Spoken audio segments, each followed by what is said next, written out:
Seriously মাটনটা খুব সুন্দর ছিল, খুব সুন্দর সফটও হয়েছিল।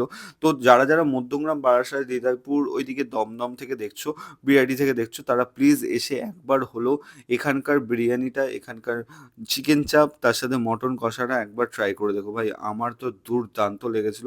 আমি জাস্ট 1 পিসেস খেয়েছিলাম কারণ আমি ডায়েটে আছি। বাট আমার হেভি লেগেছিল। মানে বিশ্বাস করো দারুণ, মানে দারুণ লেভেলের। ওভারঅল বিরিয়ানি বঙ্গে কিন্তু তোমরা ভেজ বিরিয়ানিও পাবে। একদম ভেজ, মানে ভেজ মানে কি একদম ভেজ, মানে পনির দিয়ে বানানো, ইঁচড় দিয়ে বানানো সেরকম ভেজ। আর চিকেন চাপটা বেশ দারুণ ছিল খেতে, বেশ ঝাল ঝাল, বেশ দারুণ লাগছিল কিন্তু। আর ল্যাথকোর ফুডিকে এখনও যারা ফলো করোনি, কী করছো বস? তাড়াতাড়ি ফলো করো, সাবস্ক্রাইব করো। এত সুন্দর সুন্দর ভিডিও দিচ্ছি তোমাদেরকে, কি করছো? তাড়াতাড়ি সাবস্ক্রাইব ফলো করে নাও, কারণ এই ভিডিও কিন্তু পরে আর পাবে না কিন্তু। আর লাস্টে কিন্তু ফিরনি ছিল, ফিরনিটাও দারুণ লেভেলে খেতে ছিল।